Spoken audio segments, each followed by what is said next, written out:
उद्योग व्यवसाय सुरू करू इच्छिणाऱ्या युवक युवतींसाठी तसेच स्वयंरोजगाराच्या संधी शोधणाऱ्यांसाठी शिवसेनेच्या वतीने उद्योजकीय कार्यशाळेचे आयोजन करण्यात आले।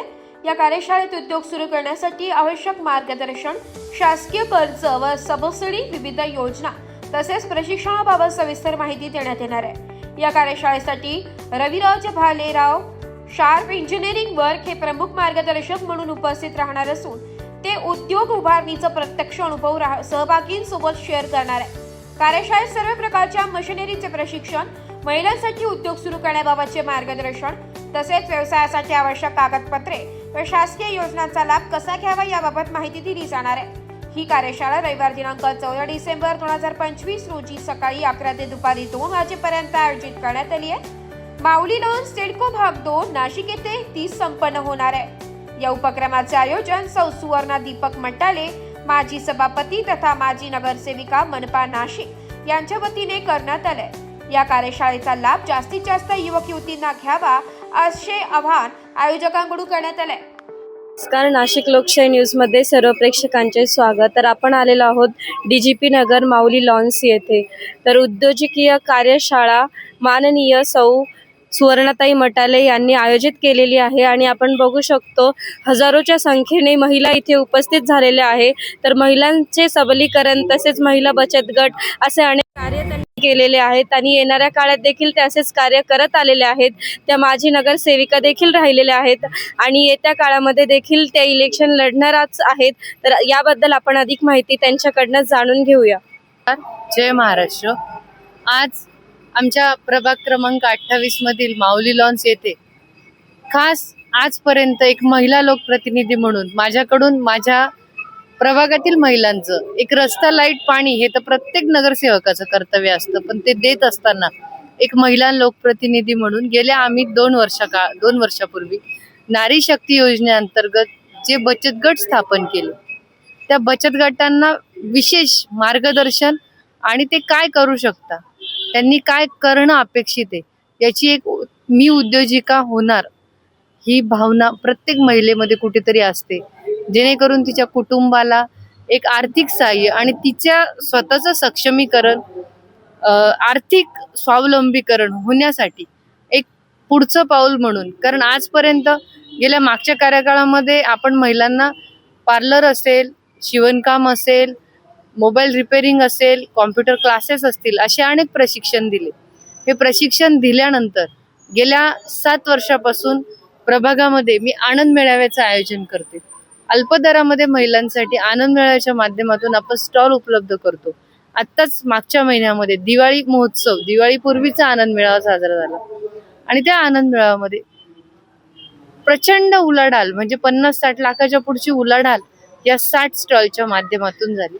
आणि हे करत असताना प्रत्येक महिलेला फक्त वर्षातून एकदाच स्टॉल उपलब्ध व्हावा होतो आणि मग पुढे काय त्याचं उत्तर म्हणजे आजची ही उद्योजकीय कार्यशाळा।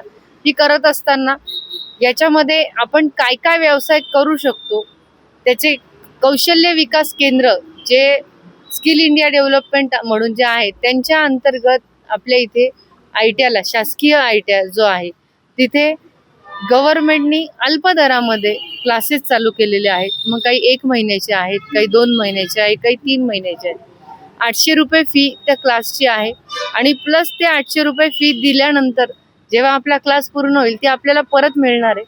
मग त्याचं पुढचं पाऊल की त्यात तिथे जे काही ट्रेनिंग घेते, म्हणजे अगरबत्ती बनवण्याचं मशीन असेल, पत्रावळी तयार करण्याचं मशीन असेल, जेली, सॉस, जाम तयार करण्याचं मशीन असेल, हे ट्रेनिंग घेतल्यानंतर पुढे काय, तर पुढे तुम्हाला उद्योजिका व्हायचंय, कसं व्हायचं याचे अनेक प्रश्नांची उत्तरं आजच्या उद्योजकीय कार्यशाळेत आम्ही दिली। कारण जेणेकरून माझं जे स्वप्न होतं की माझ्या प्रभागातल्या महिला आर्थिकदृष्ट्या सक्षम झाल्या पाहिजे आणि प्रभागातीलच नव्हे तर त्यांच्या शेजारी राहणाऱ्या महिला, आमच्या सिडको परिसरातील महिला, कारण हा कामगार वर्ग असलेला भाग आहे, त्या दृष्टीचं हे एक आमचं पाऊल आहे। निश्चितच हे कार्यशाळा करत असताना मी फक्त महिला याचा पहिला उद्देश होता, पण फक्त महिला हा उद्देश न ठेवता, कारण प्रत्येकाचा मुलगा आणि मुलगी डॉक्टर, इंजिनियर होऊ शकत नाही। कधी कधी आर्थिक परिस्थितीचा अभाव असतो किंवा त्या मुलांना त्या शिक्षणात इंटरेस्ट नसतो आणि त्यांना सुद्धा आजच्या ह्या कार्यशाळेचा फायदा होणार आहे आणि ते सुद्धा मोठ्या संख्येने उपस्थित आहे. उद्देश एकच आहे, आदरणीय हिंदुहृदय सम्राट बाळासाहेब ठाकरे यांची जी शिकवण आहे, 80% समाजकारण आणि 20% राजकारण, आणि या शिकवणीतूनच आदरणीय माजी मुख्यमंत्री उपमुख्यमंत्री एकनाथजी शिंदे साहेब यांनी आज महिलांच्या आशीर्वादामुळे आज राज्य सरकारला जे भरभरून मतदान विधानसभेच्या काळात झालं, कारण एका महिला जेव्हा मनापासून आशीर्वाद देते तेव्हा निश्चितच ते कार्य हे पुढे जात असतं आणि त्यांच्याच मार्गदर्शनाखाली त्यांच्याच प्रेरणेने हे काम आणि हा कार्यक्रम आज मी करत आहे. आणि येत्या निवडणुकीनंतर या महिला बचत गटांसाठीचं एक चांगलं उद्योग भवन माझे सहकारी नगरसेवक दीपक भाऊ दातीर आणि मी आमच्या दोघांच्याही माध्यमातून आदरणीय एकनाथजी शिंदे साहेब यांच्या प्रेरणेने या प्रभागामध्ये आम्ही उभं करू असे शब्द आजच्या कार्यशाळेच्या निमित्ताने आम्ही दिलेला आहे आणि आजपर्यंत दिलेले शब्द महिलांसाठी मी पूर्ण केलेले आहेत, हा सुद्धा पूर्ण करेल. त्याचसोबत आजच्या या कार्यशाळेतून अनेक उद्योजिका घडाव्या, नवे घडतील हा एक विश्वास आणि आशावाद मला आहे. धन्यवाद. जय महाराष्ट्र. कोरोनाचं घेऊ का? नक्कीच ताईंनी सांगितल्याप्रमाणे की त्यांनी जे महिलांसाठी जे उद्योग आज ते निर्माण करत आहेत ते तर कार्य महानच आहे. तर हा झाला एक आनंदाचा क्षण. परंतु एक काळ असा होता की महाराष्ट्रच नव्हे तर पूर्ण देशावरती एक महामारी आली होती जिचे नाव होतं कोरोना.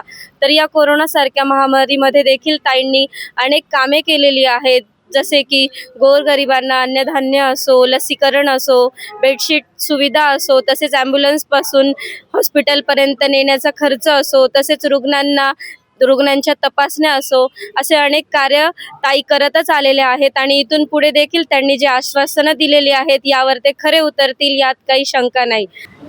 तर हीच पावती म्हणून जनता देखील त्यांना साथ देत आहे आणि अशीच कार्य ते पुढे करतच राहतील यात तर काही शंका नाही. तर दिलेली माहितीनुसार नाशिक लोकशाहीला त्यांनी जी माहिती दिली त्याबद्दल